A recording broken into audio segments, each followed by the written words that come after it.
Well, hello everyone, and welcome from a fairly grey and wet UK, I have to say. But uh, I suppose really it makes a subject matter like this even more appealing. And welcome to anybody here who is new. Uh, I'll go and have a look around in a moment when just have a look at all the names of the people who are here. Um, this is an interesting one here because in the build up to um, uh, this particular subject, every time I look at it, it seems to have a different name. It's either called red lights in somewhere, or a seaside view, or bicycles, or by the seaside, or something like that. In fact, it doesn't really matter what it's called because they're all good names for it. But this is a subject very much about light, about warm light, and particularly light that's coming towards us a little bit, what we call contre-jour, against the light. But we'll talk about that as the painting develops. It's a relatively simple subject, I think, anyway. It's one that I took a photograph of when I was on my way to the watermill this summer. At the end of this street is the beach, and I then went back to the campsite where I was staying in our camper van and did this painting here, which I'll talk about in a little while. So that was the sort of the practice painting, if you like. We'll come to it. So with this photograph, I worked from a photograph as opposed to actually being on plein air in this particular case. As always, I'm planning on doing this painting by breaking it into 4 stages, a number of stages, and very much encourage you to paint along with me. But I will pause after each of these stages to allow people a chance to catch up, ask any questions, and that sort of thing. So we'll come back to what those stages are and how we're going to deal with them in a moment. I'll leave this photograph, which is a photograph that I took when I was there at the Carrara Massa, the town of Carrara Massa, and the beach there. So just a word on materials and equipment. Let me show we got these all in the screen. These are all good quality artist materials. They're mostly Winsor Newton, but one or two others I've got from elsewhere. They're nearly all translucent or semi-translucent. I tend to try and go for this if I can, but not all of them.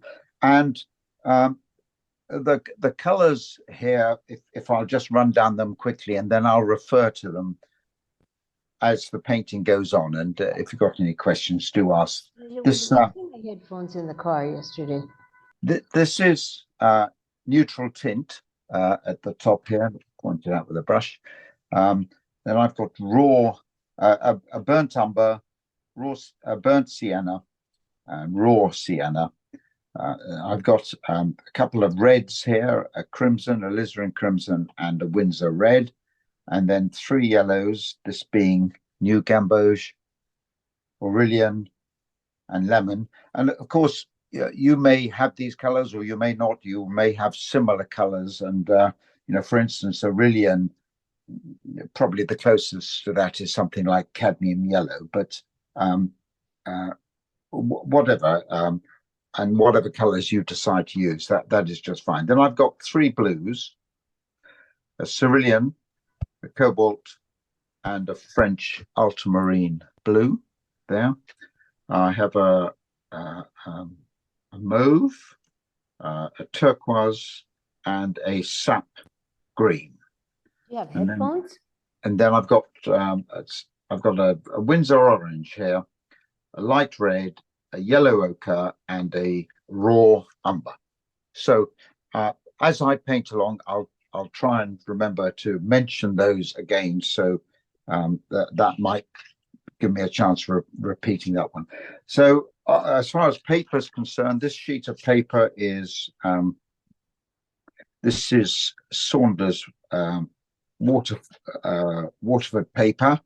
It's 300 grams, and its texture is not NOT.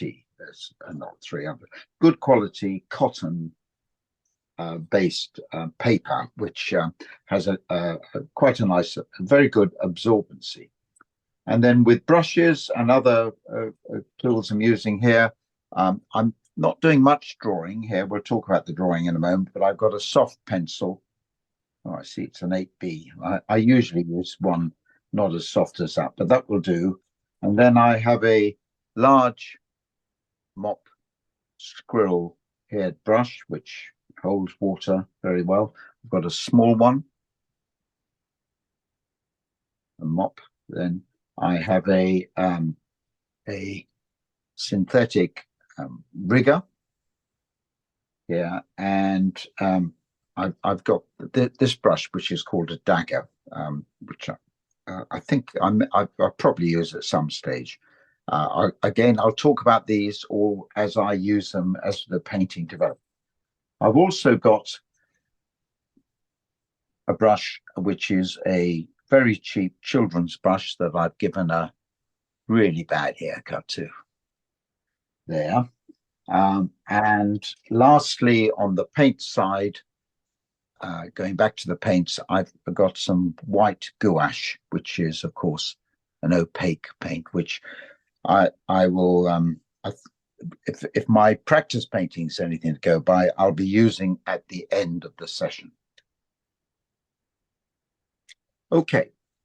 The 4 stages that I talked about are simply a drawing and composition stage, a wash stage, a stage where we bring in values and colors, and then the last stage will be seeing what other accents or details we need to put in to make the painting work. We did ask that you come to this session with the drawing already completed. And I'm hoping that that's what you've managed to do. But I want to talk about the drawing. And also, I very much include composition in this first stage. We're thinking about the composition. So if I talk a little bit about the drawing and then a little bit about the composition. Now, this particular scene, as is so often the case with drawings like this, there's always one really important bit of the drawing to do, which sets you off on the right course for the rest of the drawing. And for this one, and it's usually this, but not always, for this one, it is, if I bring the photograph down, it is this horizon line here. Okay, it's just a little bit above where the road is, but it's which is a bit cluttered up there, but it's that line. So it is that line that I'm showing with my pencil here. Now that's really very useful, that line, to make a mark for a number of reasons. One is it gives you a chance to work out how much above that line and how much below that line you want to put into your composition. Now, I've chosen, unlike the photograph, I've chosen to bring my line down the page here a bit. So I'm making more of the sky than I am of the foreground. That's a decision. I think, in fact, my practice painting was more like the photograph, but I've decided just to tweak that a little bit. And also, it's something to bear in mind. The thing about this scene is it's got a great sort of focus in that you are being taken down this road to the distance. Everything, the linear lines that we've got here are all taking you into your painting in a sense. So that's really quite helpful. I quite like that about the painting. Other ways of having drawn this line, of just sort of thinking about the perspective and so forth, is that everything that's going away from us, which is above our eye level here, and that's pretty much my eye level here, because I can't see over the top of the road there, although there seems to be something blocking things out there. I'm not quite sure what it is, but everything above my eye level that's going away from me is coming down to that eye level. So if you look at the line of the top of the roof here, that's coming down to my eye level, as is every other thing, the tops of the windows, the bottoms of the windows, this bit of the building. And of course, as they come down to your eye level, they are leveling up, becoming more horizontal. Here we go. We've even got one or two little suggestions of, I'm not quite sure what I'm going to do with that, but there's a bit of a wall here, sort of coming down here. And everything below your eye level, this line that I've talked about, is coming up to it. That is everything that is going away, or that's not horizontal or vertical. So here you can see the lines of the road, which actually are shown quite dramatically in the photograph. You can see those are all, the bottom of the fence line here is all coming up to where your eye level is, and that's giving the strong sense of perspective and the strong sense of being taken down the road into the distance. Of course, anything that is vertical remains vertical, and anything that is absolutely straight in front of you, in other words, and is horizontal, remains horizontal. I don't think I've got anything here that is like that necessarily. I've also, just talking about the composition again, I've decided to chop one or two things out and move things around, not just this level of the horizon, but also there's quite a bit of, there's a lamppost here, and then there's some other kind of electricity post here, which I've left that out, just put one of the objects in there, and I've juggled around the position of these cyclists a little bit. I mean, that's, when you're drawing your painting, if you want to put more cyclists in or no cyclists in, that's entirely up to you. I remember at the time doing this painting and just scratching my head a little bit about the balance, the compositional balance in this, and it was what's going on this side here that I wasn't quite sure about. There's with this strong upright lamppost here,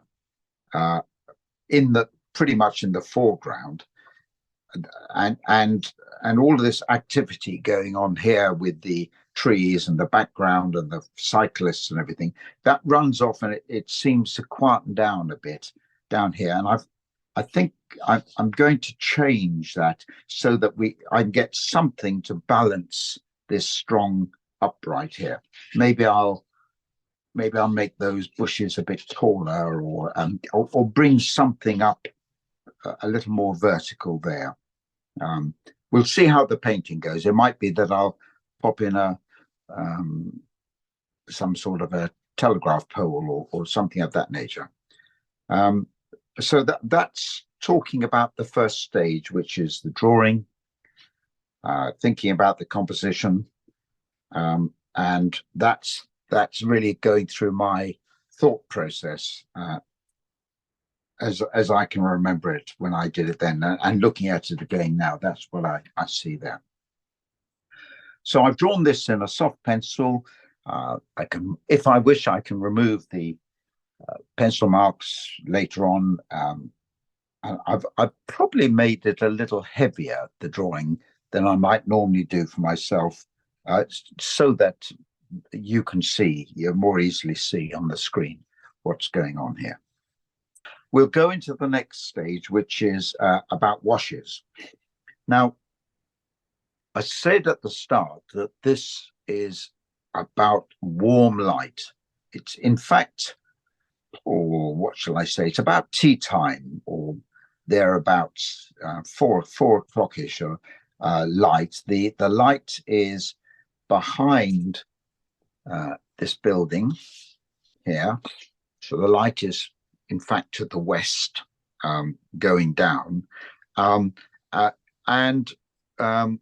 think if the building weren't there, it would be pretty much directly in it would have been in my eyes here. So we are looking into the light. So we've got this sort of contre-jour, which is the word this means, literally means against the light, where quite often things become silhouetted or bleached out, or the mountains become blue or whatever. We don't have any mountains in this case, but so we got some quite dark shapes here because of the light being behind it, and the shadows of course are coming out, streaming out this way, that I'm pointing here,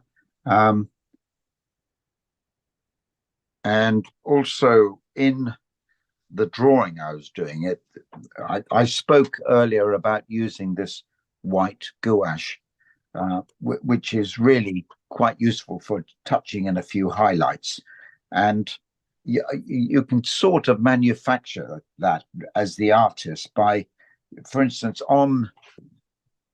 let's go to that practice one I did, on these cyclists here. The light is catching the tops of their heads, the sides of their arms, bits of their bikes and all that sort of thing. And in order to emphasize that, I've made sure that they are against something darker. Okay, so but that will emphasize the glinting light that comes from them. And if it's not in the photograph or it's not in your drawing, then it's useful to make that happen when you're actually doing the paintings. Right, I need to move this chap out of the way for a moment. And this wash stage is about, it's really important because it creates the light.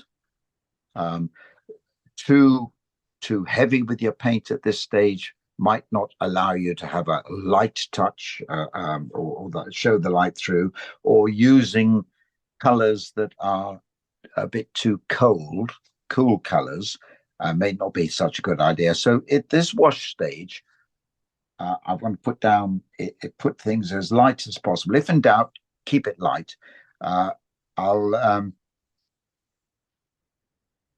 sky is quite light, which helps to make these things in the foreground, the trees and buildings and everything, darker. So I don't want to go too dramatically warm blue with that. The light that is here floods everything, although there are shadows covering it over. So I need to put something of the warmth over the wash area down here, away from the sky, and I will bring in, because we have areas where for instance, let's pick this photograph up again. We have areas where the light is catching the tops of trees in the foreground anyway. Even here it is a bit, and so I will endeavor also in this wash stage to put in that lightest color that is there, and then after that dry, we'll move on. So I'm going to be using, let's shift this around. I'll probably use this mop brush for this, and use lots of water, as much water as you want to, because we're going to dry it off in any case anyway. And so that if in doubt, keep it light is what we'll remember here. Let's have a look at the sky. I'm painting this on a flat surface, although I tend normally to put my paintings upright, but on a flat surface. So if you're working upright, of course, your paint is going to run down a bit, but that, you know, I never think of that as being a problem. But it won't run down here. Okay, right. So I'm picking up some water in my brush. You can see it's full of water. And I talked about these three blues that I had earlier, the cerulean, the cobalt, and the French ultramarine. The cerulean is the cooler of the three blues. It has got more yellow in it, thus making it slightly greeny and cooler. And then at the other end, the French ultramarine has got a bit more red in it, thus making it a little more purpley and warmer. So I said I wanted to keep my sky quite light here, and I think what I'll do is I'll put in I'll use cobalt for this. There's a cobalt here, and take that around. So we're looking at the sky here.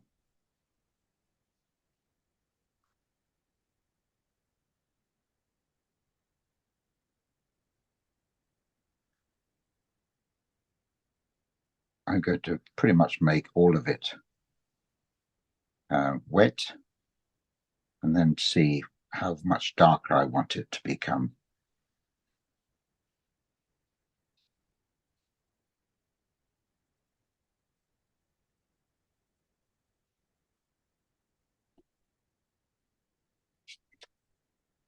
So lots of water at this stage, and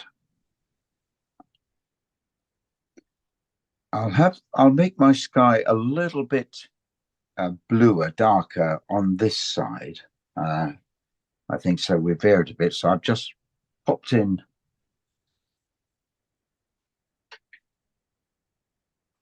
some more blue. I'm happy just to stay with cobalt at this stage.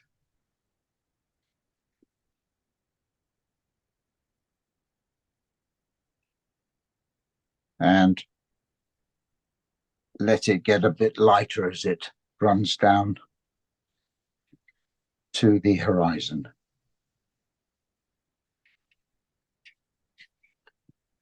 Right, that's sopping wet, the whole sky.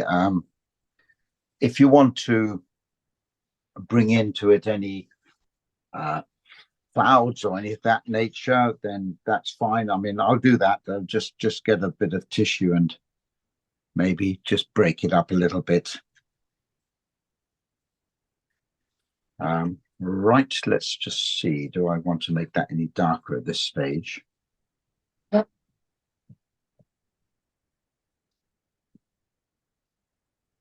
No, I don't. And see how that goes.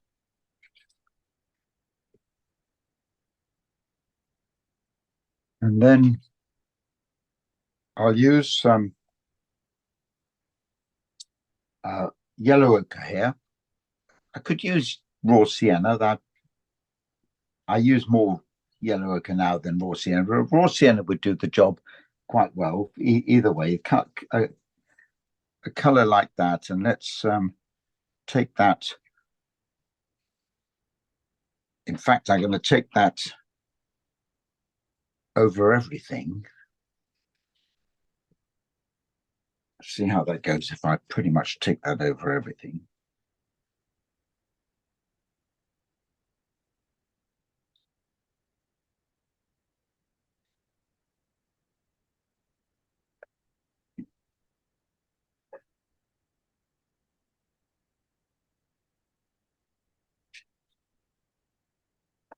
I keep dipping back into the water. I'm going to have lots of water here.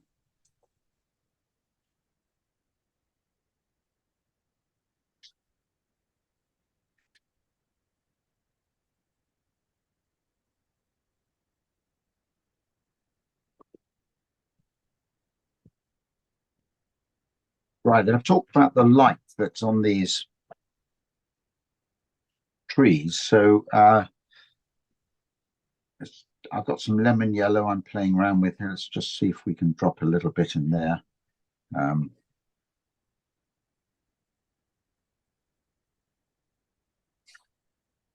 bit of lemon yellow.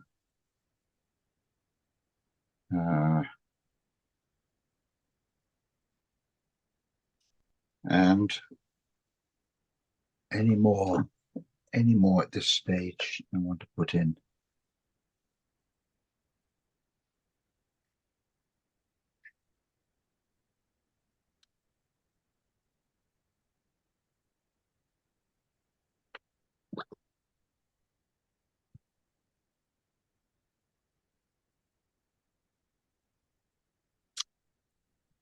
One other thing I might do, the photograph here, a lot of this disappears into a darkness with different colors, and I think I'm just going to add. Let's see how this goes. I'll take some cerulean maybe, and just I'll put that in there because that's all going to be the area in shadow.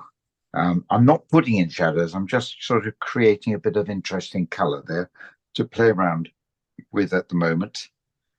Do I want to do anything more than that at the moment?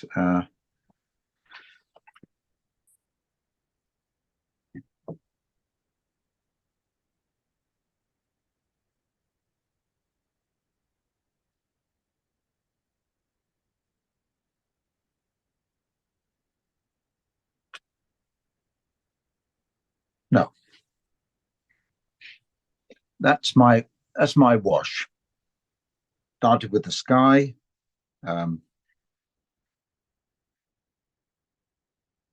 Take that around the lamppost. Started with the sky.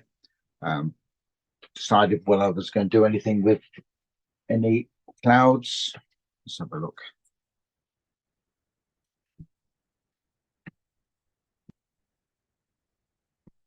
Almost blue sky. Brought in this warm sienna type color. Yellow ochre I'm using. Raw sienna would be another good one. And popped in some lemon yellow there because I spoke about those bushes catching the light, which might be quite useful.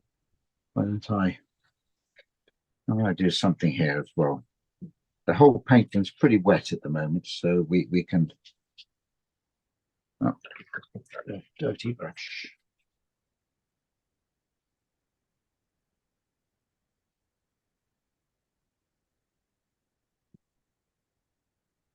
Okay.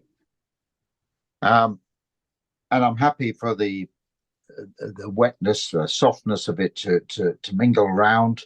If my painting were upright, it would be running down a little bit here, but that wouldn't be a problem. I'm going to leave it flat. And I think the last thing I'll do is give it a moment just to work its way into the paper and paint itself, but then I'll get a hairdryer and dry it. And so when we begin the third step in this painting, we'll have a bone dry painting to work with. This next step, the third of the steps, we started with drawing and composition, which I sort of bundled into one,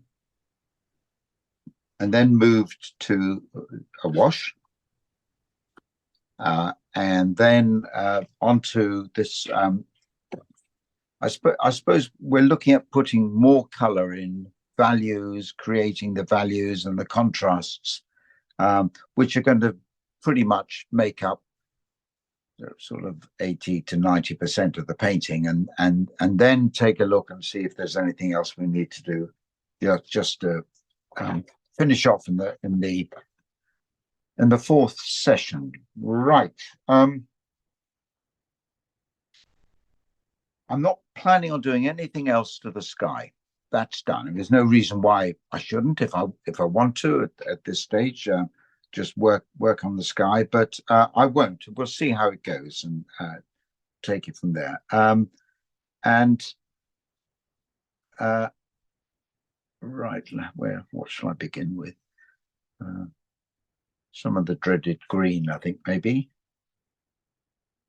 No, what? I'll start off. Start off with the roof.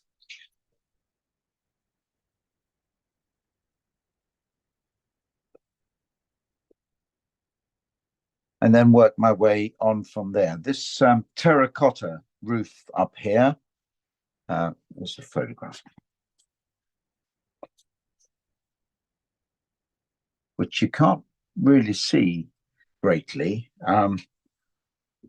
It's a lot of it's against the light, but I'll put it in anyway, and then we'll deal with the overall shadow and move on from there. Okay.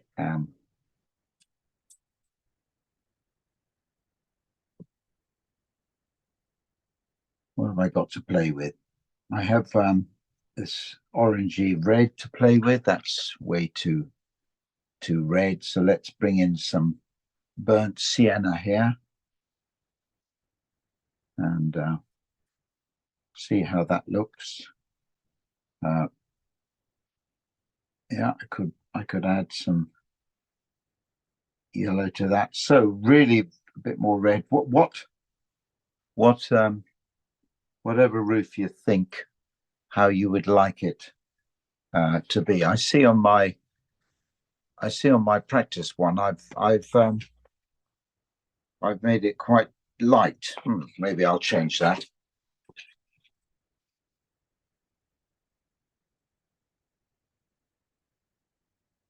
I'm using the smaller wash brush.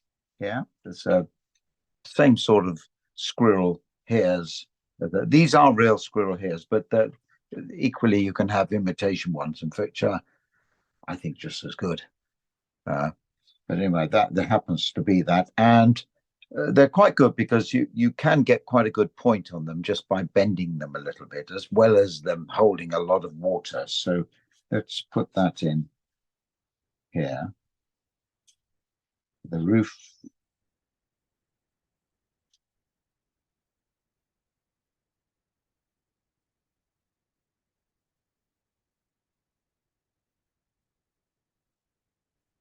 That roof in there.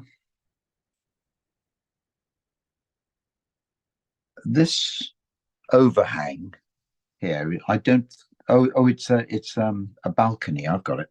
That's what it is. Balcony. Yeah. Okay. Well, let's we'll react to that accordingly. And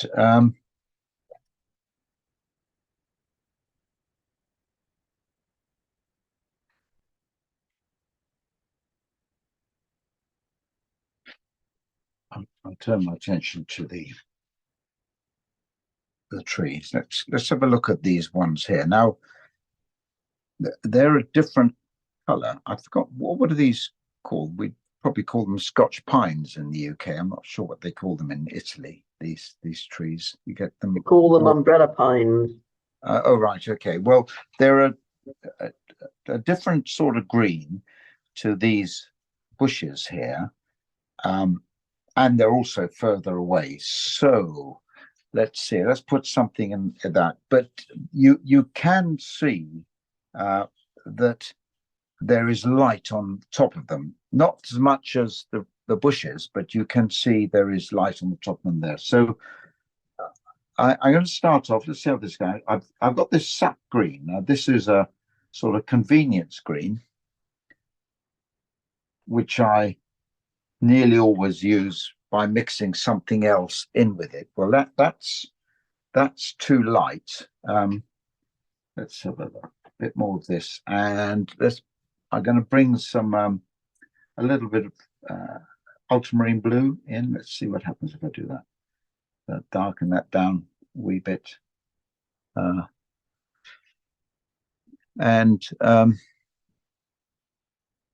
that's a little bit too light for me, I think. I'll bring a little bit more ultramarine blue in.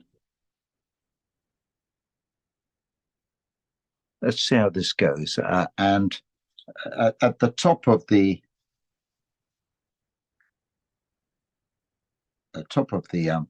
umbrella, I'll put some of that in, and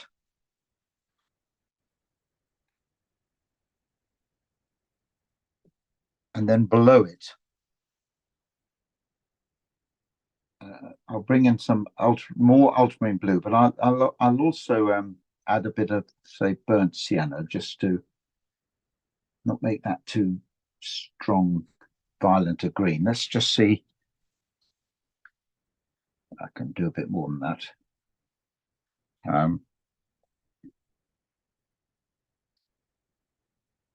Now, when you're doing this and you're coming up against this bush that's in front of it, if you break it up a little bit, like, say, something like that, just splodging your brush in a little bit like that, that will help us when we come to bringing the light into the bush. So, and I'm taking this color up to and just touching. What's the green again, please? Well, the green that I've done this sap green, permanent sap green. I added some ultramarine blue to it, just to try and make it a bit lighter. And I added a bit more, and then I've gone to this burnt sienna just to make it a little bit darker still. I think I'm not quite there, but let's. And then you've got lots of little branches and things like that, which are. You can take the tree to wherever you want to take it. Lots of little branches, which let's see. Maybe this will be a good time to get out my rigger and make a few little marks here, just to suggest.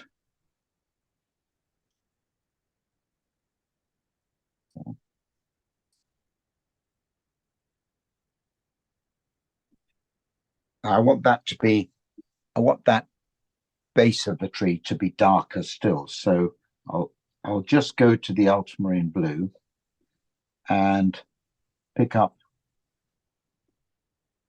some burnt sienna. So I've got something quite dark there, and put that in here. Now this is it's all still quite wet, and I'm hoping that that the bottom half of the tree is going to be darker than that little bit at the top.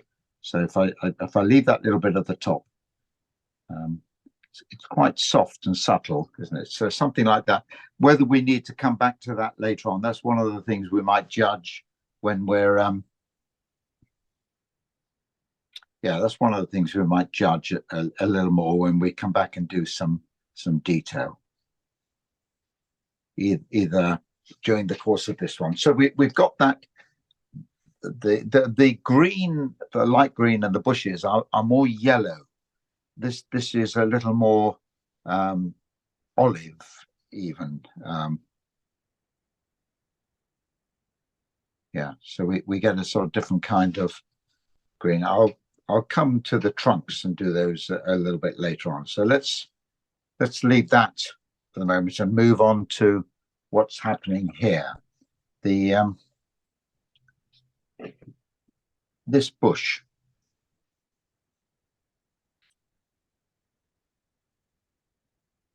I think I'll pick up my sap green, this convenience green that I go to an awful lot, and then just mix other colors in with it. And right.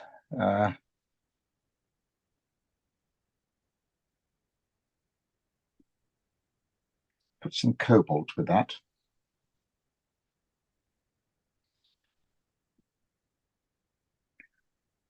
I'd like that to I'll come back and put some more yellow in that in a moment. Let's establish something here.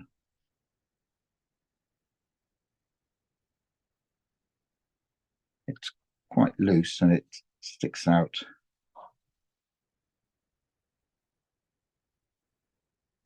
Now I'm going to bring some yellow into that. Maybe see how this Aurelian goes here. Just have a look at it, but something else going a little bit more yellow. I wanted it to be more yellow than that tree in the background, the umbrella tree. So, okay. Now I'm using my brush here by sort of to get arbitrary marks there by stabbing it a little bit. That I could do that with this bad haircut brush that I've got here, but I'm working away quite fine with this. Let's get some, using the lemon yellow that we put in the wash just in the background to try and suggest that we've got light there. Now that's a different kind of yellow. Let's soften it a bit more, and I'm going to, this is all wet here, so I'm going to go back to my ultramarine blue, maybe a little bit of burnt sienna, and just drop some strong color in here, really strong. Try and keep water away. They've got lots of water already on the paper, so we can just leave some marks there. I've got my rigger here, which I'll make a few marks with.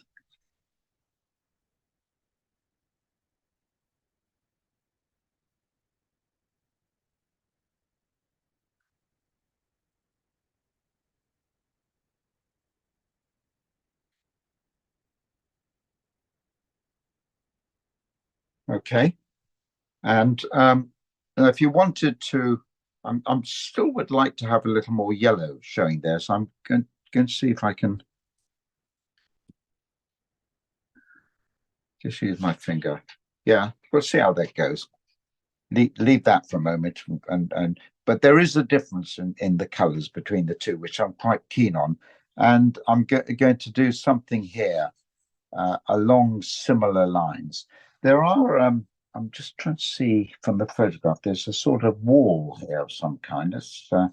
Where's the wall? Maybe be aware of the wall. There's some kind of a wall here, I think, and I don't know what's going on. There's probably railings or something, but it's all got lost in the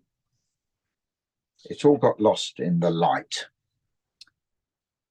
in the dark shadows. So let's go back to what I did, that sort of thing that I did there, and go to my sap green again. I think I'll need a bit more water for this. And I brought in some cobalt to that. Is that going to be of some help to me? I wonder. Let's just have a look. This is where I thought I might bring in something to help the composition, something a little bit higher. Let's see if the bushes are going to do it for me. I'll take that down to the wall.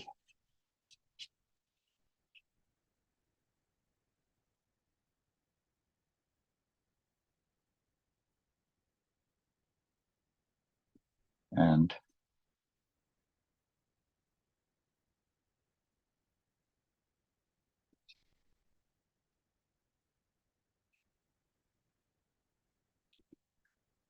I'll make the bushes higher than I had in my practice painting anyway.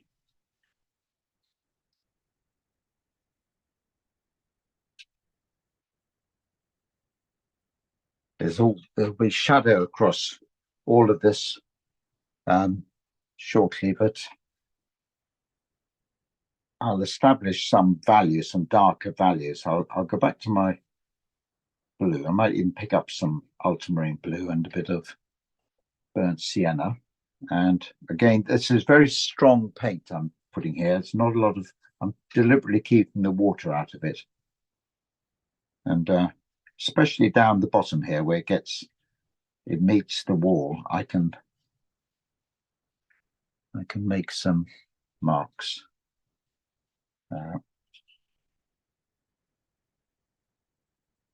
And vary them a little bit. I think I've got to do a bit more than that up here.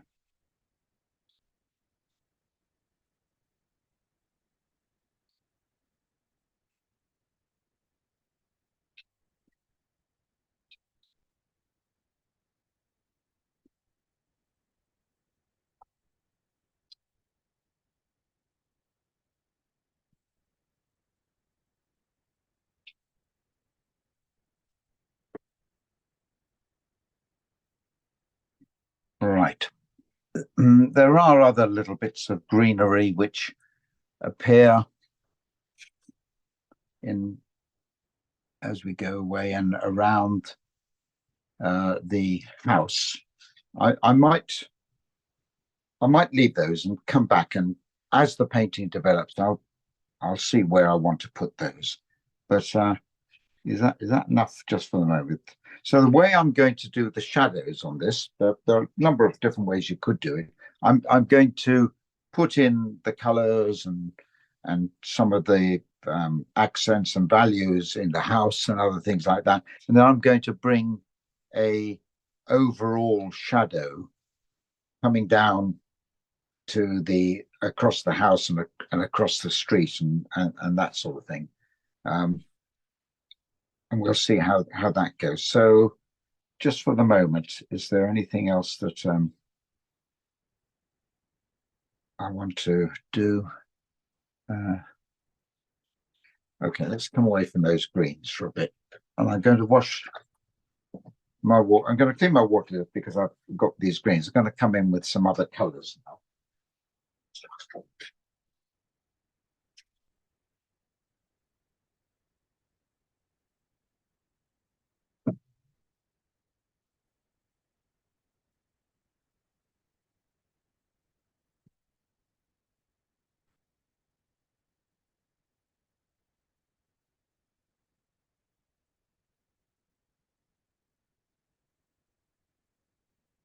Right, we've still got a way to go on this third stage. There's a lot of paint here. Let's bring in some interesting things that are happening in the architecture.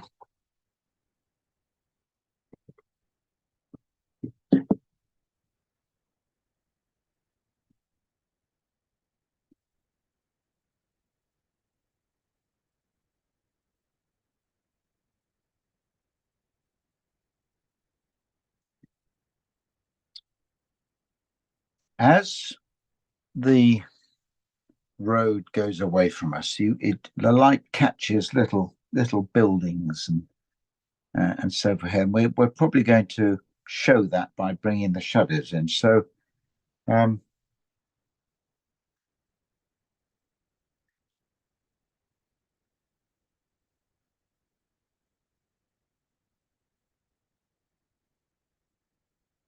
some of you may be struggling with the greens at the moment. We'll just let you go with that for the moment. We can always come in and make them darker. In fact, we will be doing that a little bit later on, but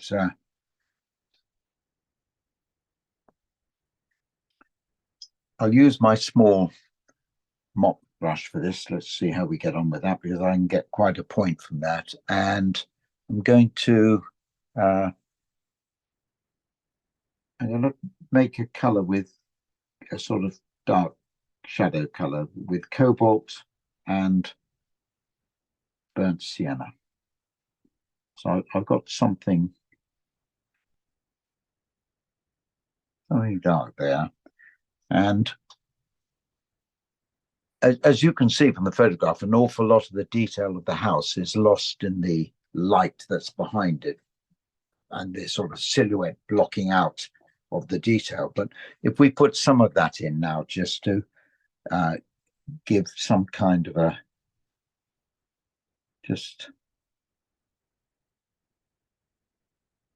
some information here that will help us.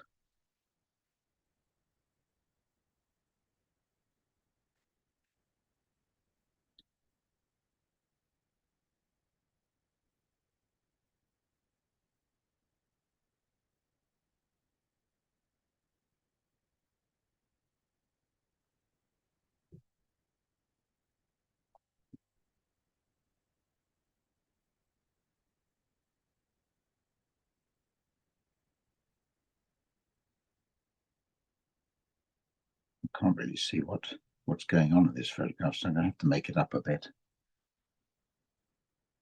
There's some kind of a shutter creating a shape there, and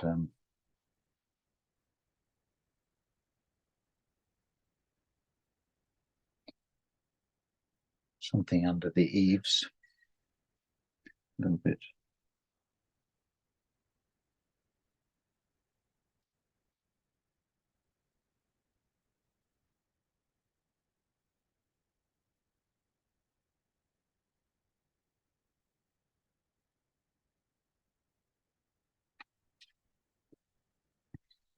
And again, I think these are sort of like shop fronts or something of that nature. So again, nothing needs to be too precise because so much of it's hidden in will be hidden in the shadows that go on this. All right. So these are kind of little sort of accents giving some idea of, I think here is some kind of veranda. So we'll make a few marks there.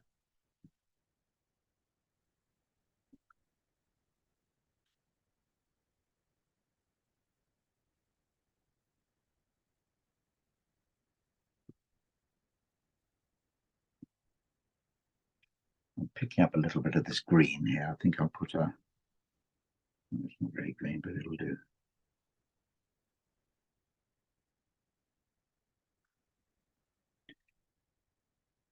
And as I mentioned before, as the buildings go away from you, you catch little glimpses of light on rooftops and things. Now you might find it helps just to draw these, and I'm pointing to this little area here on the photograph, but let's see if we can. I've got a red traffic light, and seeing as we've made much of this red traffic light, we better just make sure that's fine. And then back here we've got one or two little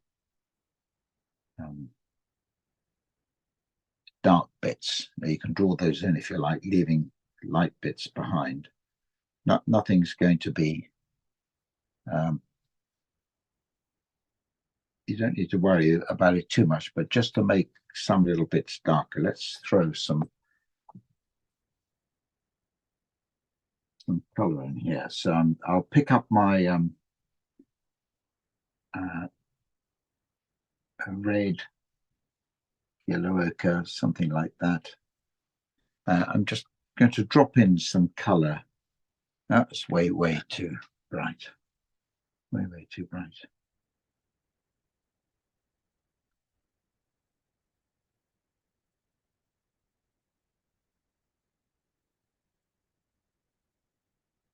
It's one of these paintings where you're kind of making up things as you go along. I'll just put some more building, a suggestion of some terracotta roofs or something like that. That's so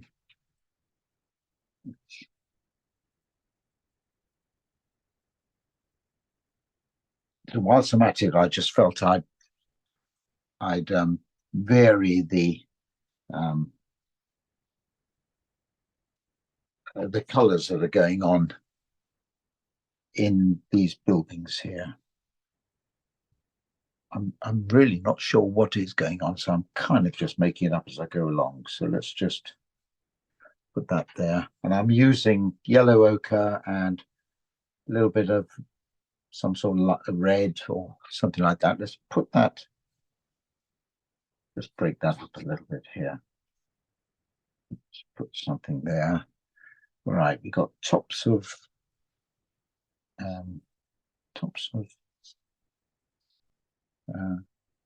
shops.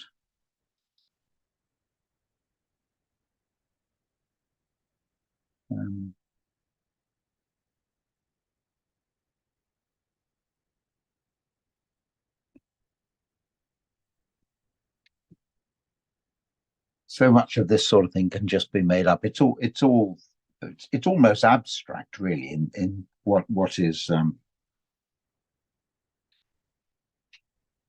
what is making a suggestion of things going very. It's all getting lost, really lost in the background here. We don't need to worry. So I don't know if I need to do any more to.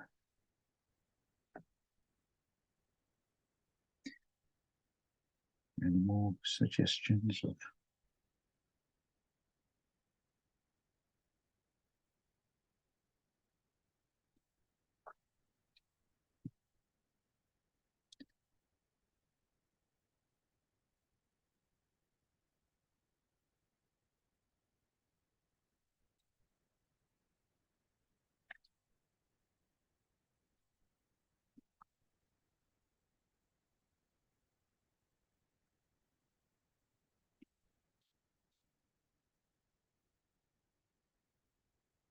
I'm going to come back and put something dark on there, but whilst it's just drying, I'm now moving to this clutter of cars and things down, which is sort of delineating the line of the road, that line we first spoke about when we were talking about the drawing.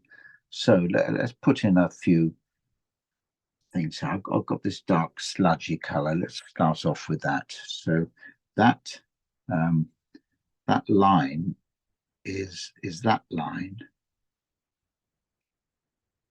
and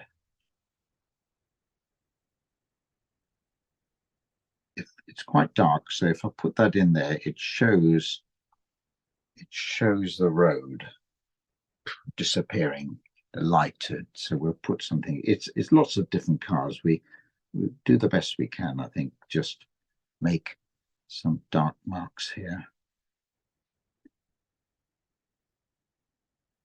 Leave some little bits of light. We can come in and put some glints of light in there, and then this color that I've got here, which was, I think it was cobalt and a bit of burnt sienna. It was just a sort of that sort of color here. I think that might be quite good for putting in some of these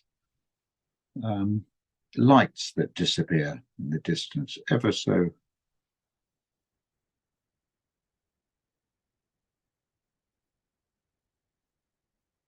They've got sort of,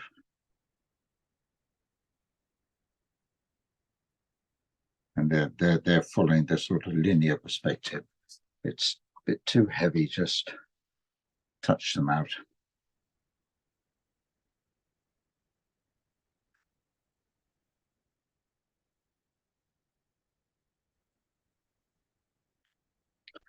And then I'm coming back to this dark color here. Again, I think it was a bit of cobalt and a bit of. So this is actually very simple bit of painting, but you're just going to have to put it down to get an overall effect. I think it's a much lighter at the moment color, dark color, and I can make it darker a little bit later on, but we've got all sorts of little things that are happening. Let's see if I can get some ideas.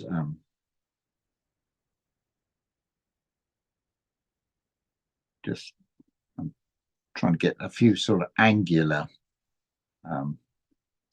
things that might suggest roofs here. You'd be surprised when you finish that if you can give the overall abstract impression, then that would be fine.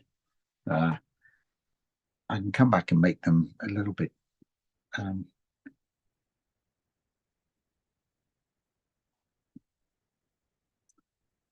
I might as well do something with these cars whilst I'm here. So if this is the rear,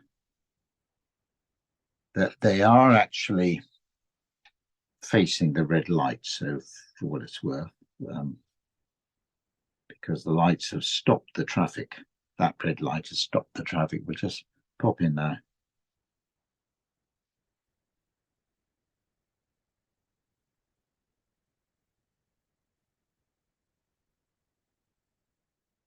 Suggestion of cars. I'll come back to these a bit later on.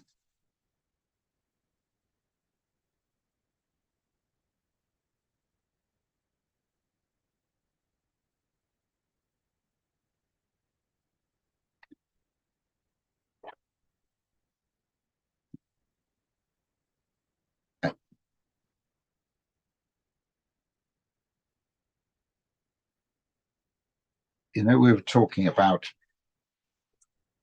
when we come and put highlights in, how they will work so much better if there is something dark against them. For instance, I'm going around the head of this person a little bit, just bringing in something dark for the moment, because I know that will help. You can already see the head standing out here, and I think maybe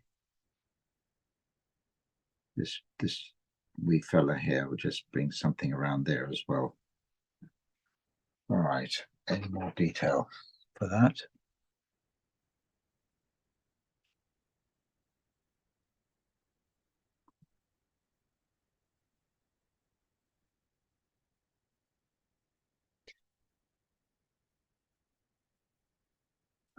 The darkest bit of this house on this side is underneath that veranda roof. So why don't we just make that a bit darker at the moment and come back to the shutter, just establish that as being a little bit darker and everything else. I've put that color here.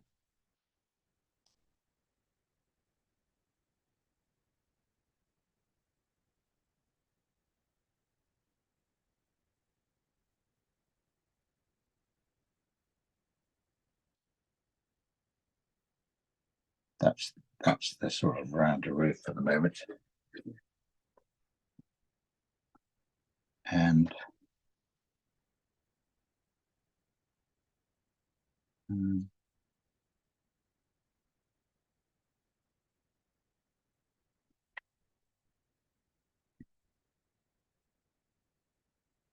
I'll turn my attention over here now to this bit of the wall. When you're doing a painting, so often the edges of the painting, if at all possible, try and not put too much attention on them. I mean, that's the sort of general rule. I mean, you can break all the rules as much as you like, but that's the sort of general rule. So I don't want to make this too detailed or that too detailed as the edges of the painting. I'm trying to keep the focus going on in the inside of it. And anyway, when you've done the painting, you may well end up feeling you've got to crop it a little bit.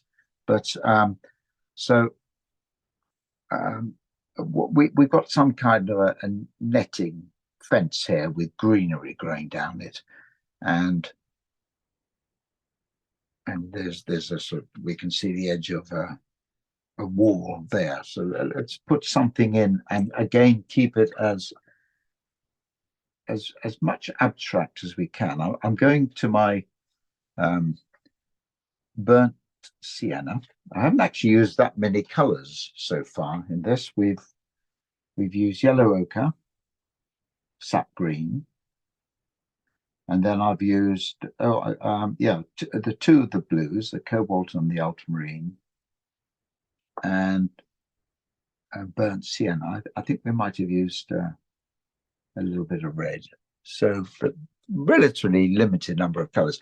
That we don't have the contre-jour light yet coming. It's over. The whole thing is flooded, but we'll deal with that a little later on. So I've got a mixture of let's see how it goes with burnt sienna, and I'll put something down here.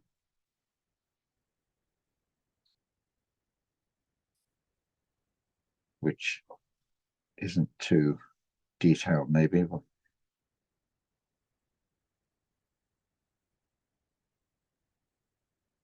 I haven't brought any of the greenery down. I've forgotten to do that. We'll do that a little later on. It's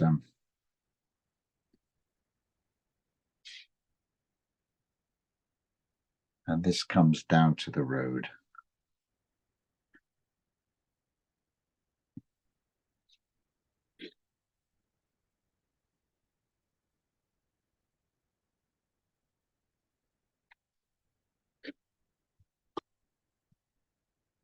Right, what else? Let's just do that wall that's here has got sunlight on it. So I'll go back to this shadowy sort of cobalt and burnt sienna type color and put in a couple of suggestions of maybe a window.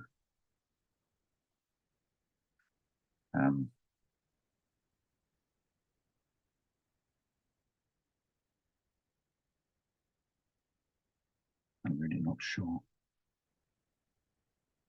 Something there.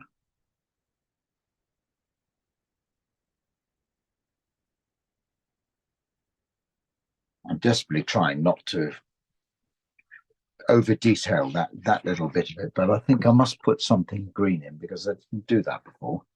Right, let's go back to the sap green, and I'll make it even lighter than the other greens. So I've got sap green. I'll a little bit of cobalt with it, maybe. I don't know whether I need to add more yellow to that. Yeah, a bit more yellow to that. And we did use some yellow here, some Aurelian or cadmium yellow.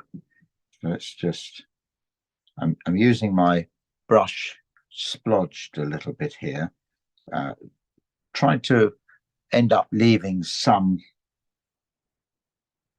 of the light yellow that we put in earlier. Let's just pop a bit in here.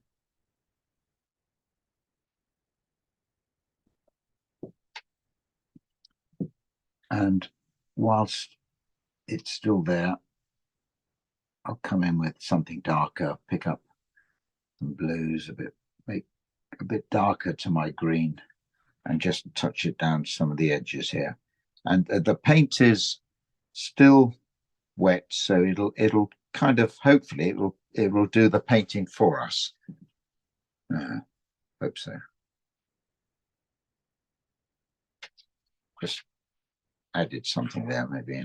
Let's see how that goes.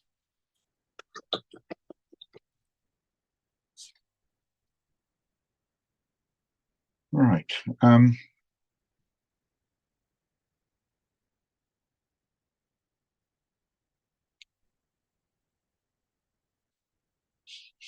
I'm waiting for this to dry a little bit before I start to bring the shadow over the whole thing.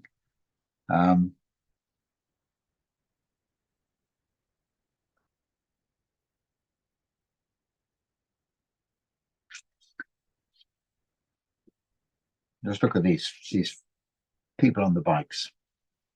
What I've got here. Let's put something in of their skin. So I'll just go straight to something like burnt sienna and put in face, arms, face. I think this looks got some bare legs, something like that.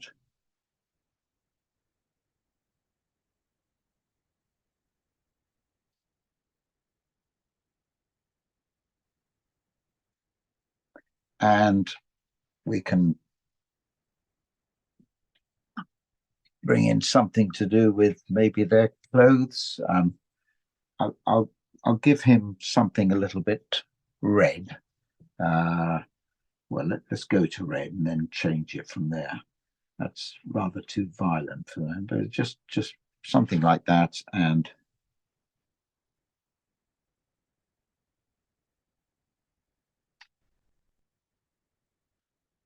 just a sense of something red there. And I've also left out little bits where the light might go, but I can come back and if I've overshot that and use that white. I'm going to give some dark white paint at the end. I'm going to give him some dark pants here. And the paint's just running into itself, so that's fine. And the other guy, oh, why don't we give him a white t-shirt? He looked quite impressive in that, so let's leave that more or less there, but I'll give him some dark trousers as well. So I'm using my small wash brush because I'm just getting a point out of that. I'm just digging up something which is dark.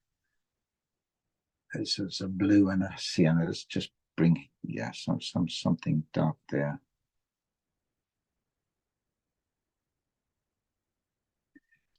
And I'm taking some of this slightly grey colour and I'll put it here because he's got a white t-shirt on, but there's obviously going to be a shadow, so okay, that's done quite well there.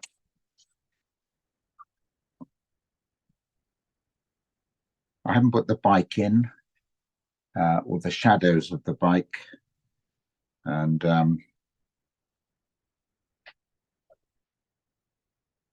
I'll do that when I come back to do my accents.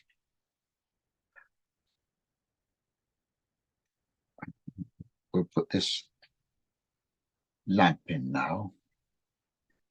And we're doing quite well. Okay, we're doing quite well. This is the longest stage. I did say it would be, but when we get through this one, we'll rub our chins and see what we need to do, if anything, next. And also I need to deal with the road. Maybe I'll do that now. Okay, in my practice one, it's interesting. I've made it quite sandy coloured, haven't I? Compared with the photograph. So let's do something slightly different. But what we have, importantly, is this warm yellow colour that we put down to start off with. There may be little bits of paper showing, that doesn't matter, but we've got that warm yellow colour. So using translucent paint and putting that over the top of this lightly, even if we sort of go grey, what I want is for some of this warmth to come through. And also, looking at the photograph, it's quite red, isn't it? So maybe if I think in terms of making a warm grey to go over it, so that will sort of take up the road, go back to this little sort of zebra crossing type thing here, and run onto the pavement, be broken up a wee bit, and the lines that are painted here, that are, yeah, probably painted on the road, I'll leave those with the underneath color that we put in to start off with. So we're going to try and make it a little less sandy than the practice one I did. And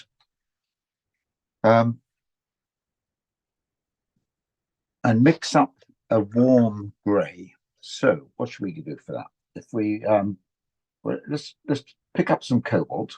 Let's put a cobalt and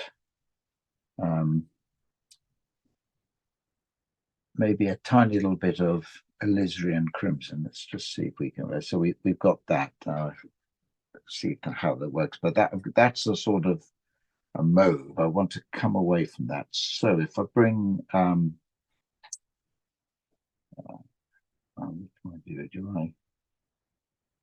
if I bring, this may not work. Yeah, I used some yellow ochre there. That's still quite warm. How's that looking? Yeah, that's not going to be too bad. I think something like that. So what I did was I got some cobalt, added a little bit of alizarin crimson to it, and then dropped in a touch of yellow ochre. Let me do this, chaps, and if it's a complete mess, then you'll know not to do it yourselves. So I need a little bit more paint than I've got here. So let's put some water in and pick up some cobalt. These are all translucent colors that I'm using, so that should work over the top of that first wash we put down. A little bit more cobalt, a bit of alizarin crimson. Now that's gone a bit violet. So bringing in the bringing in the raw, no, it's a yellow ochre has grayed it down a bit. What about that? Do you think that's going to be any good? Have I got enough paint there?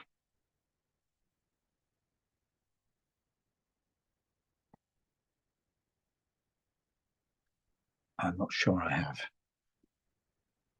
A bit more.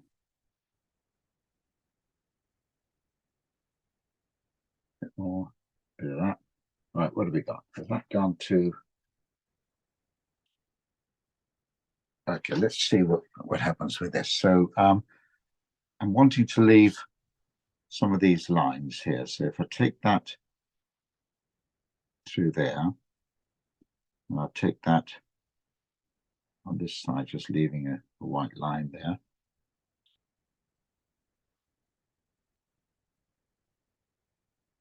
And also there's another white line which I'd like to leave here.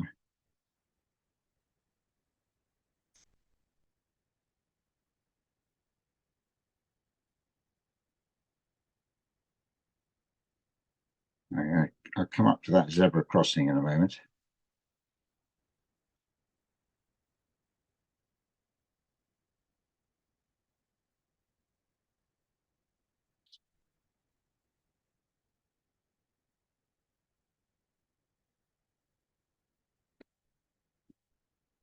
Zebra crossing.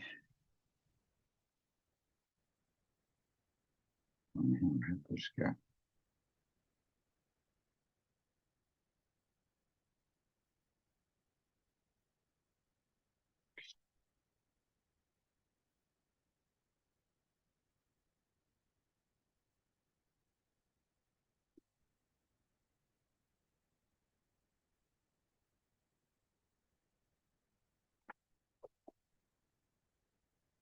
Right, that's put the road down.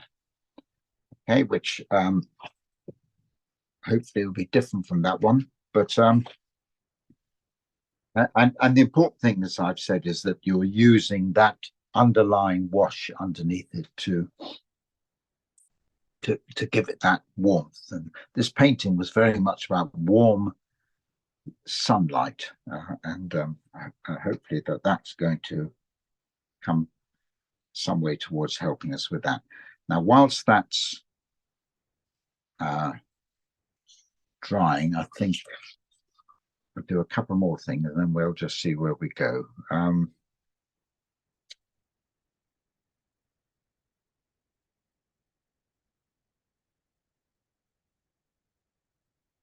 I'll put in this lamp. now. And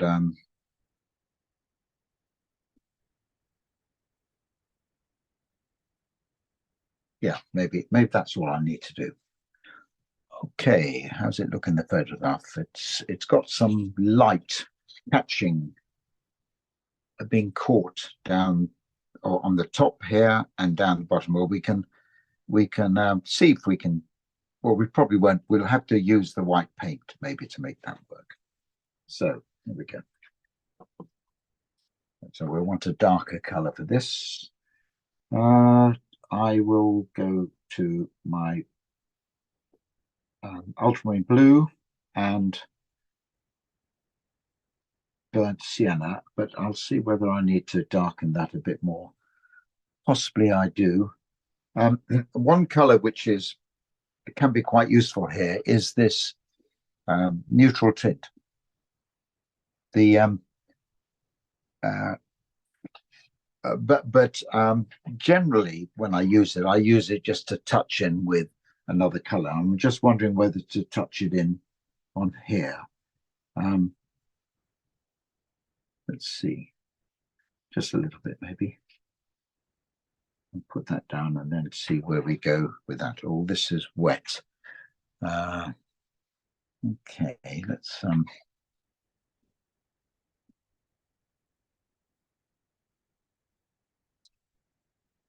there's some lightness on the underneath of it, so maybe I need to drop in something there in a moment. I'll come back to that.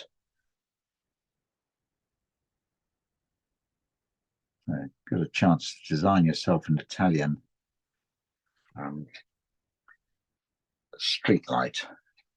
I'm going to turn this around if you don't mind, just so that I can work at it and get something reasonably straight.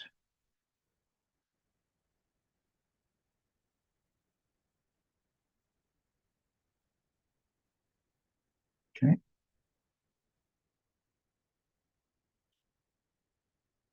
Using this thin wash brush on its edge, point and edge.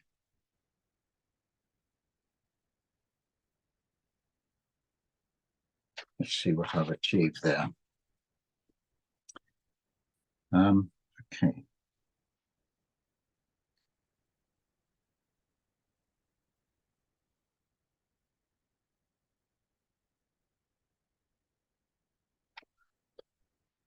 Underneath where the actual light comes from, I'll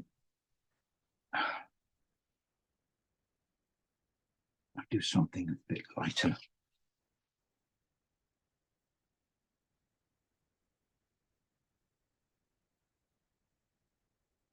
See how that goes.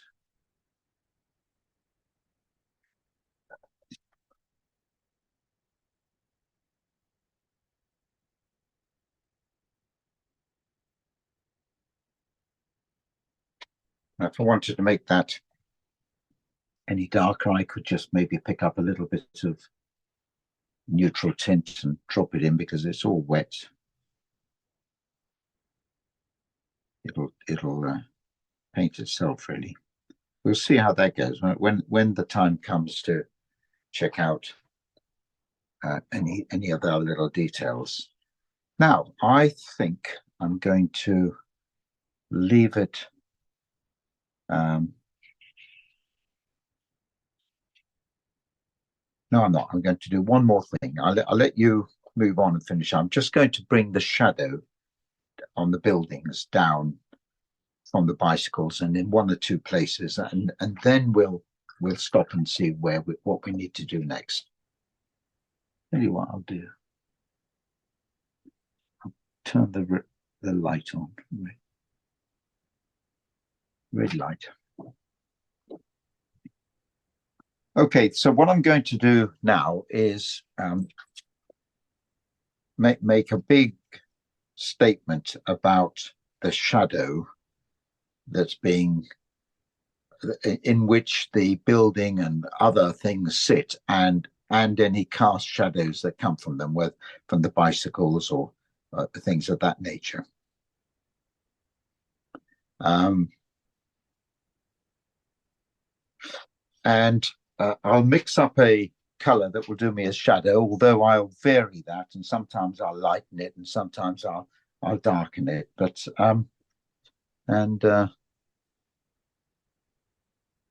which brush am I going to use?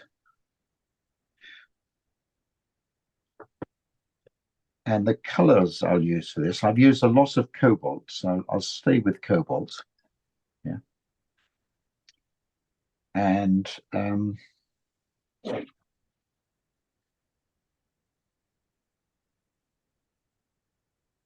just wondering whether to. No, I'll stay with burnt sienna. See how that goes.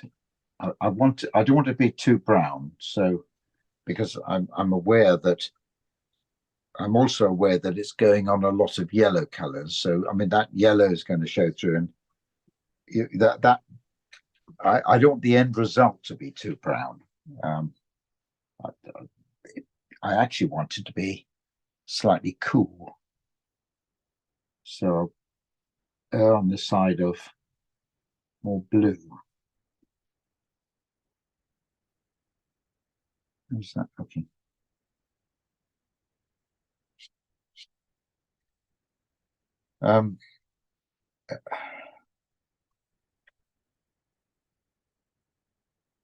That's not bad. Let's get a little bit more water in that.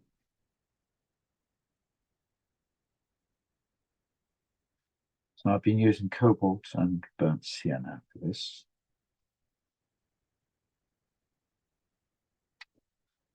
Is that going to be dark enough?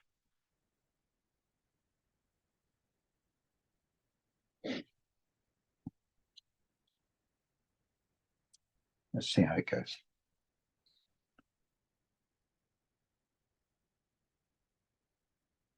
So the whole of the building is thrown into shadow, is in its own shadow, so to speak.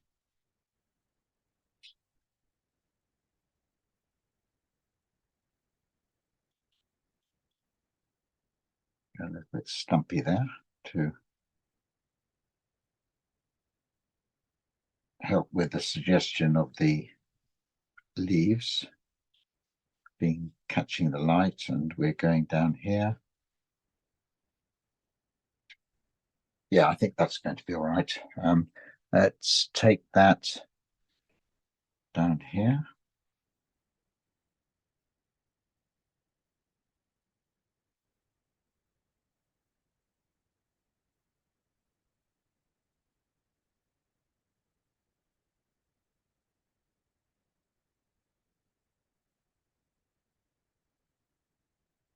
And on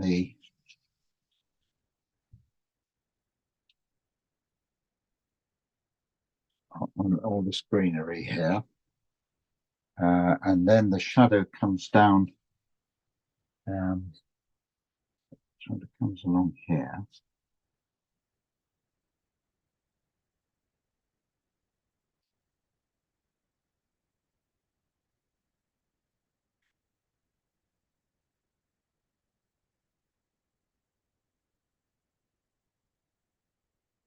I'm using my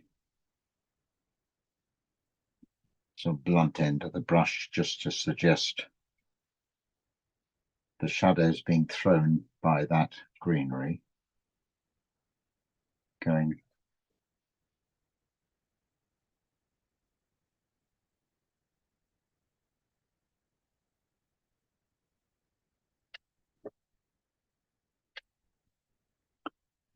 right, we'll see whether that's going to be dark enough for us. Now I've run out of paint, so I've got to mix some more up, and I'll bring that down into other bits of what's going off into the distance, and where the bicycles are, and anything else that's throwing a shadow.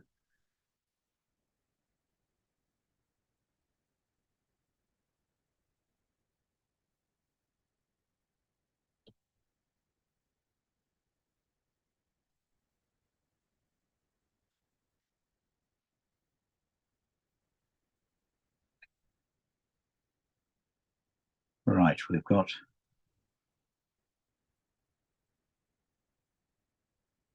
the cast shadows from the bicycle. You could use a rigger here if you think you're happy with that.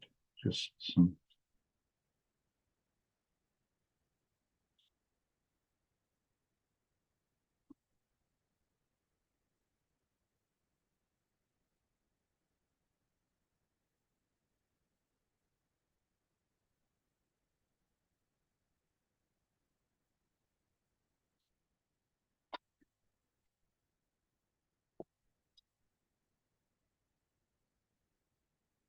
I haven't actually done the bicycle yet. I'll do that in a moment. Let's get some cast shadows from here.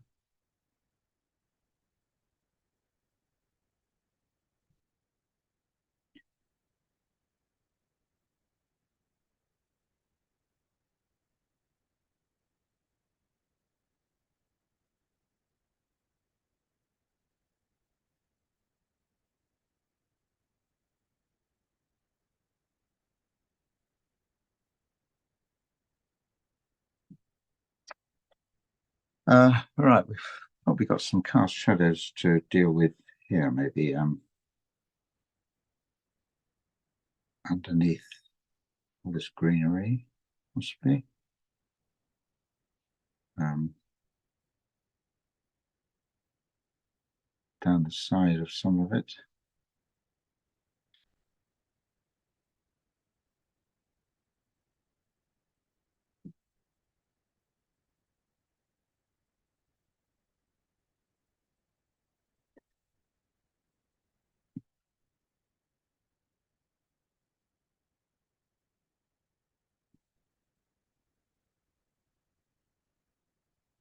I'm working my way down the street a little bit more. Just something a bit stronger underneath the vehicles.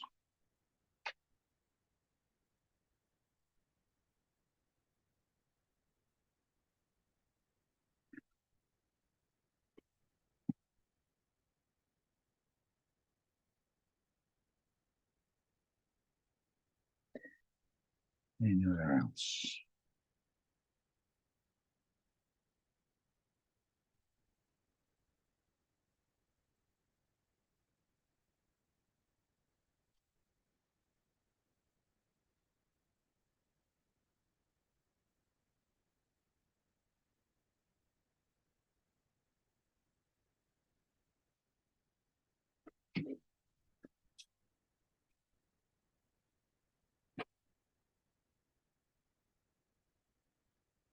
Right, I'm going to make this shadow here a bit darker. I think it needs to be a bit stronger, so I'll go back to those colours, cobalt,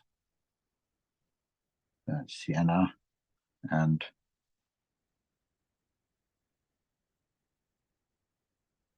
pop some of that in here.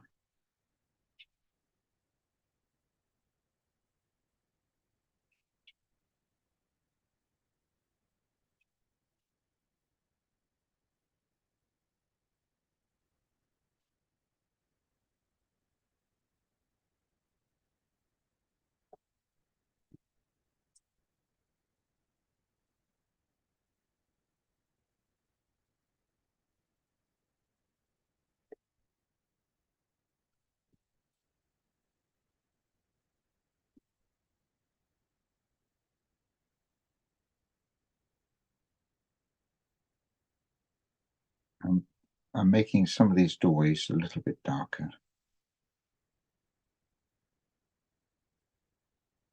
Whilst I've got the paint here.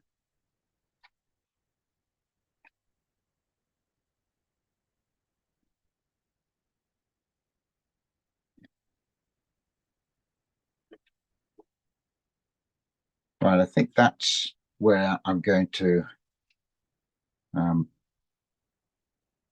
stop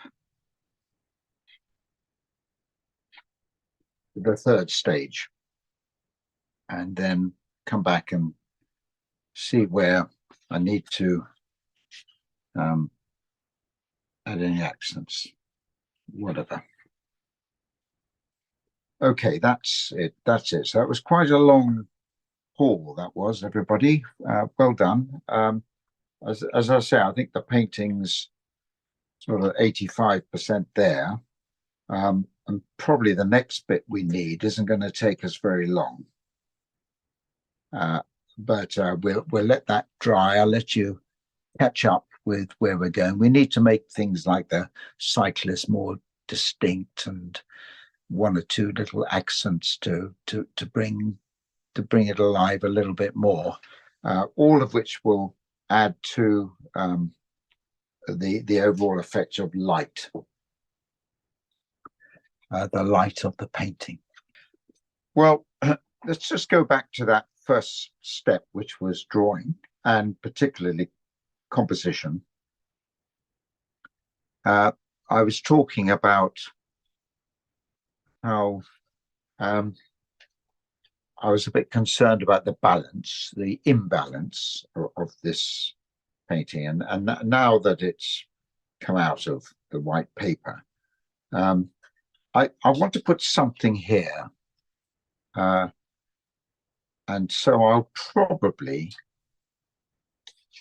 I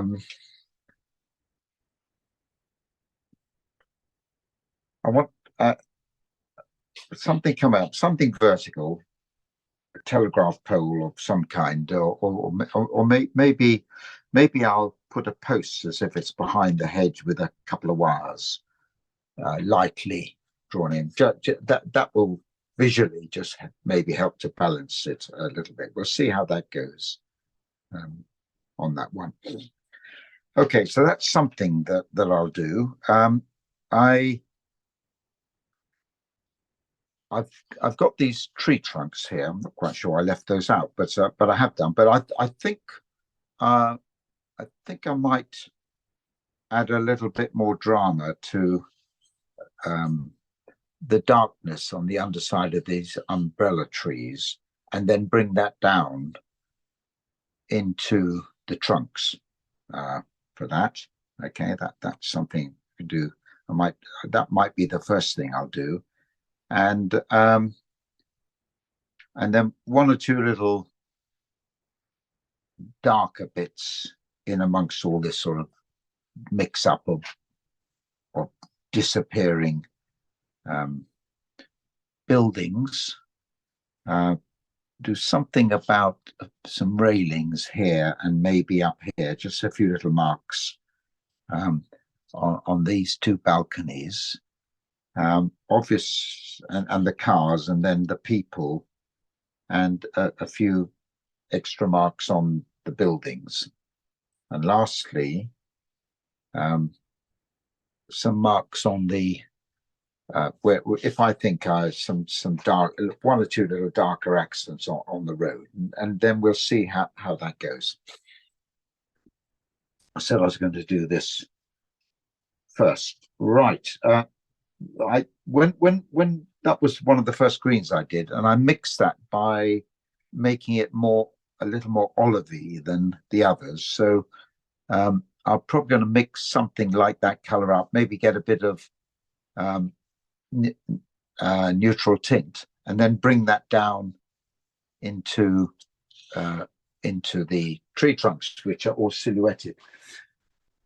Now, this is a brush that I mentioned at the start. It's called a dagger. Is this a dagger I see before me? And when you've got water in it, it's got real shape, or sort of dagger shape. The amazing thing about this brush is that it's impossible to control. It holds water because this is squirrel hair, and you can get some really fine lines, but it's not something I'd use if I were a sign writer. So let's see. I'm certainly going to use this for these tree trunks, and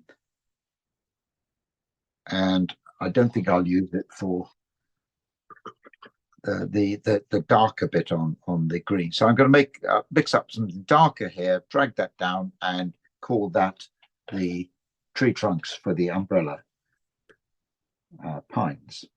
I'm going back to my sap green, which is this sort of convenience green that I often use. And into that, I what did I do? I think I put some French ultramarine, and I put quite a lot of burnt sienna. So we've got this sort of brown, sludgy, a bit more blue, and I think some neutral tint on that.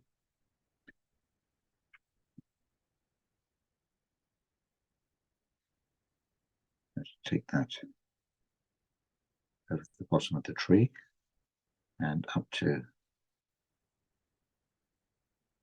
the tops, so we've got some light shining on it. Let's just see how that looks.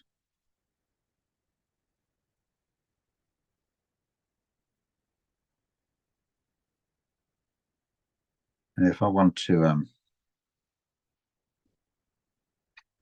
to soften where that dark color comes to the lighter green, I'll just use my fingertips. Okay, that was easier to do with that brush than this dagger. So I've got this dagger here. I've got a bit too much water in it, so I need to make this a bit darker. And too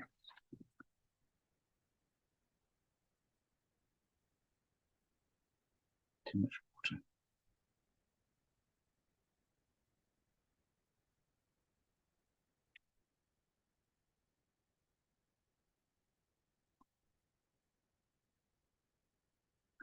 The quicker you can do these, the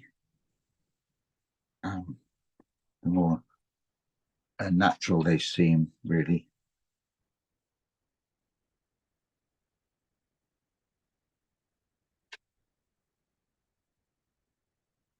Another one.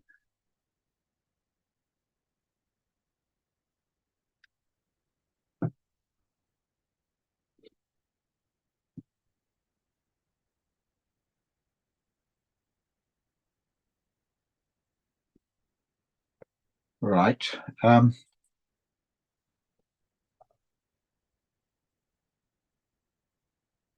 Staying with this idea of using a dark color, I'm going to mix up, and not in green, but I'm going to mix up with French ultramarine and burnt sienna, a sort of quite a dark sludgy color. Whether I'll need some neutral tint in it, we'll see in a minute. So it's quite a strong color, and there might be one or two little dark bits here. Let's put something around this traffic light.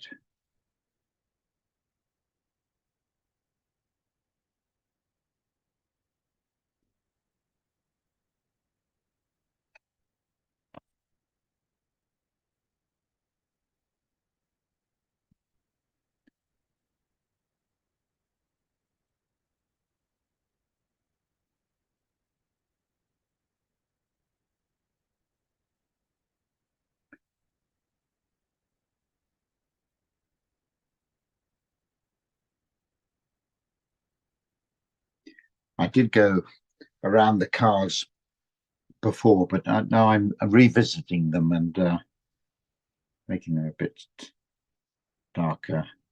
And some of the greys that I've got there will be left behind.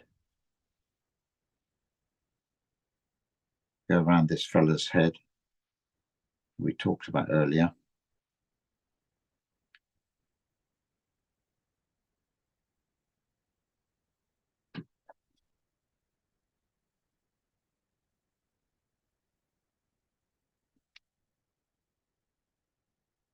I'm still using my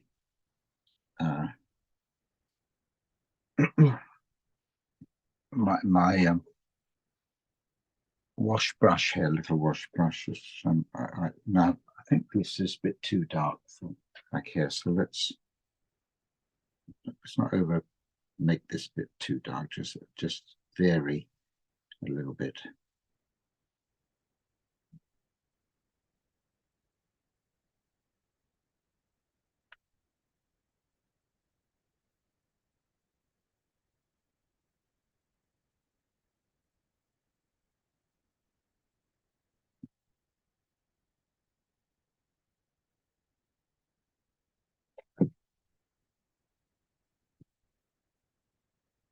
I'm pulling out my rigger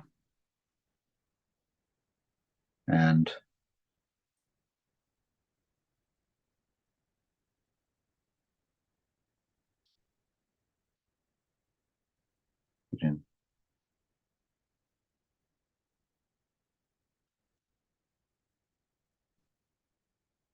put in some little lines and accents here.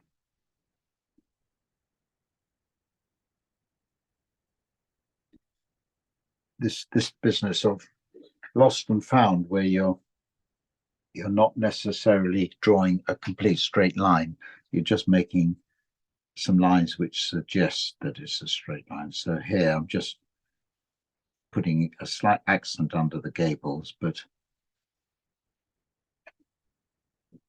not making it a continuous line. Let's see if I need to.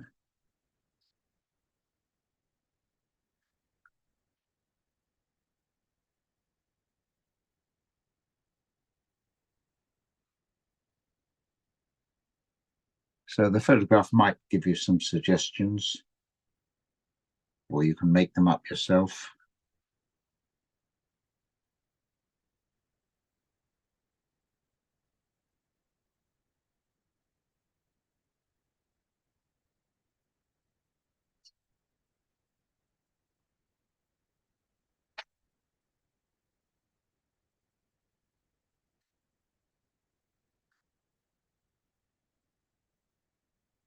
So far, I've just been using this dark color that I've mixed up.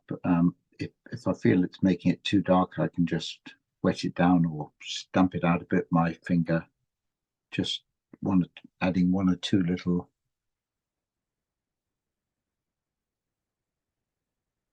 details.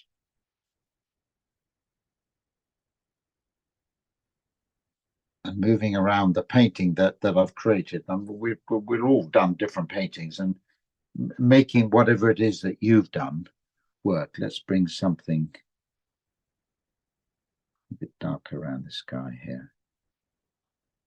I'll come back to the cyclists in a moment. I'm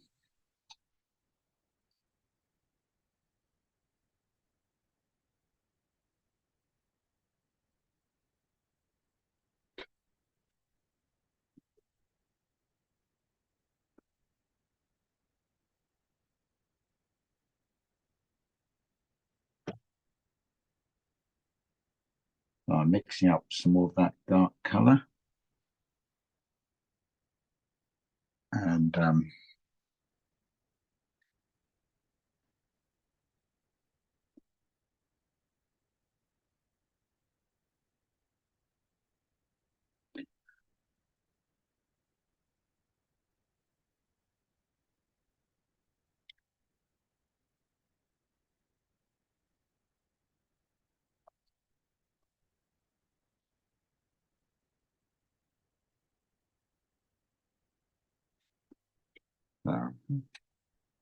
what about this thing I was talking about, the some sort of post here. Let's see what we'll put in. This is very much a compositional thing. Let's just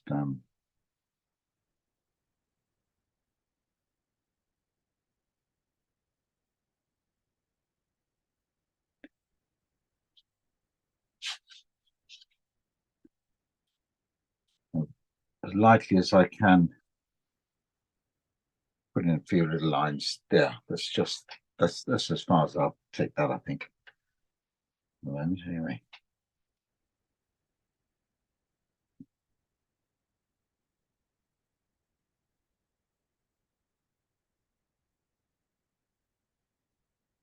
Again, some accents here just to suggest.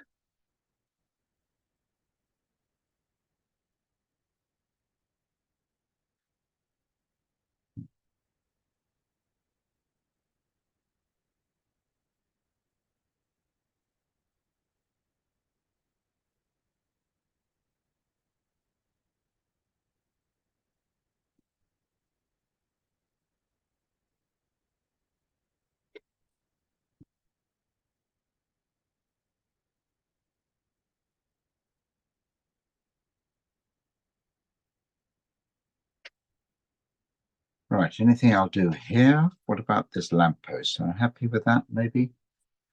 I don't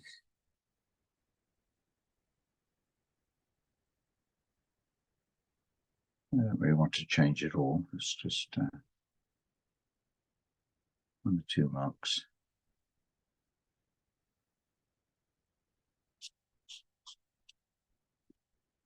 And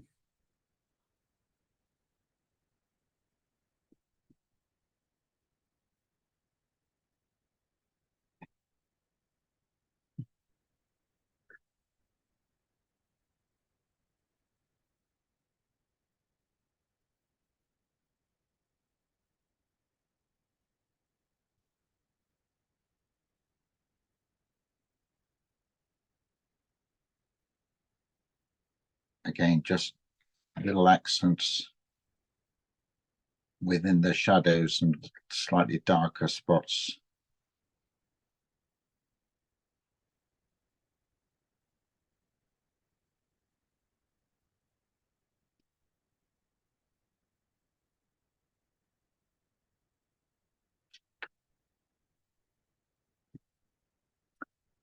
Cyclists.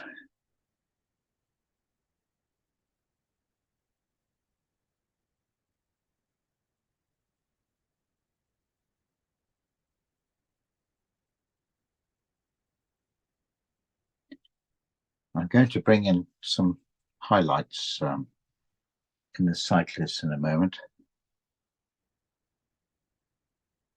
just to finish them off.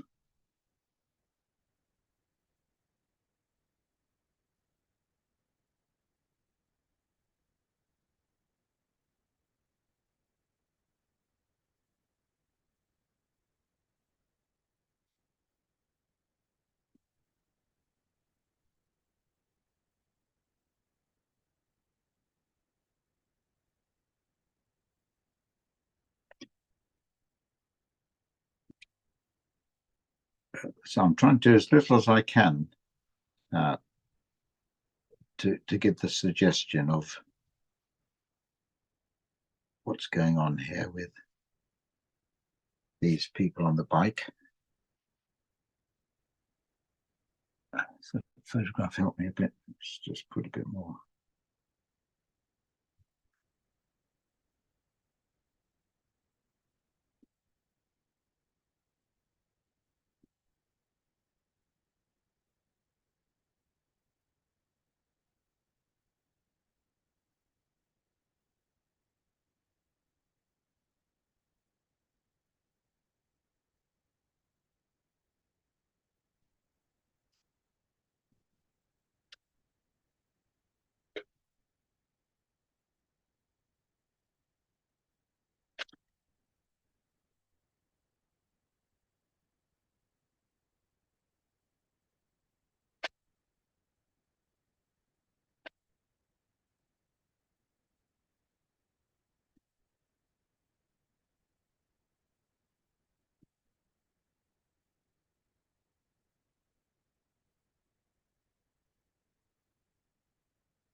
And that's all except for putting in some highlights, which I'll just get some clean water for this, and I'll put these in with my rigger.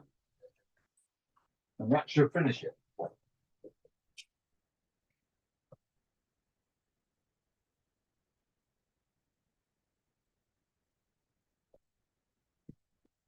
At least we'll abandon it at that stage. Right, this is white gouache, which is a very opaque watercolor. And where do I want to put this? There we go. This is how I'm using it.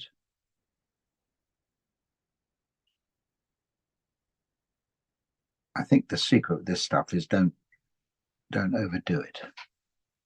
Right, where shall I want to just put a bit?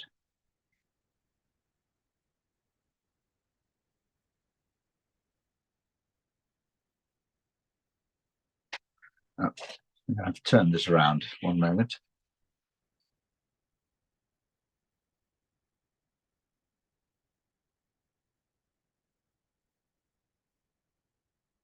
Down there, anywhere where there's some dark as a background to see it. Up she comes. Cyclists.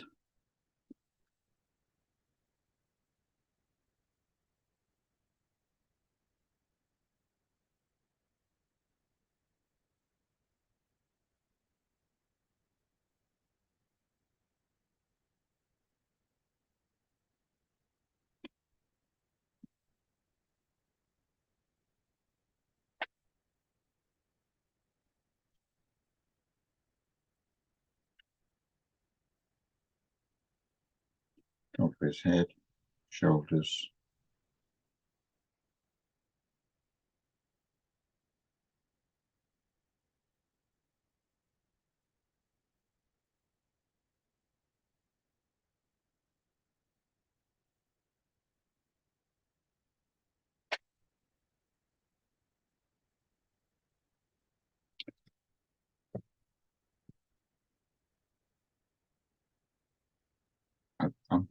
When I've got this brush again, and I've finished with the highlighting, I'm just going to put a little bit more to suggest some more body on this one particularly.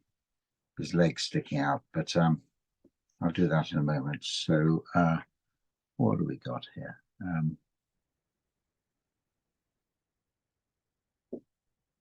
Some of the cars.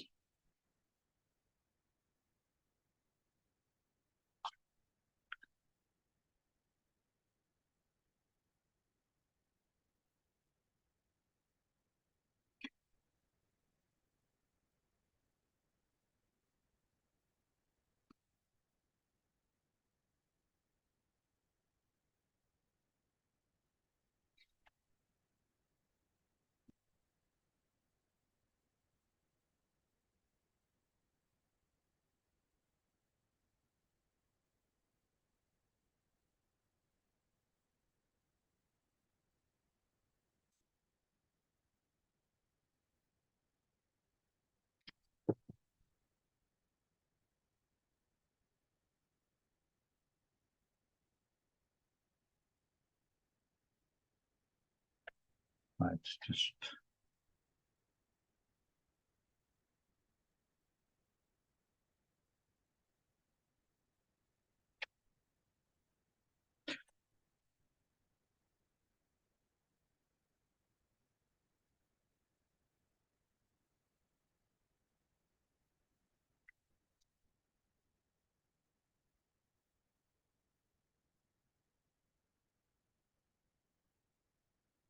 I did say that I thought there might be a railing here. Let's just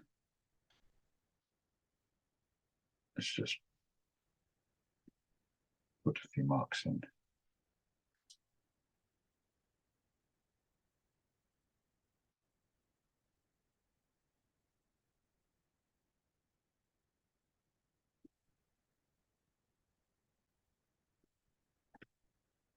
Half past exactly. I think that's where I'll leave it. And as with all of these things, you sort of go away and have a cup of tea or a drink or something, and maybe come back and have a look at it and think.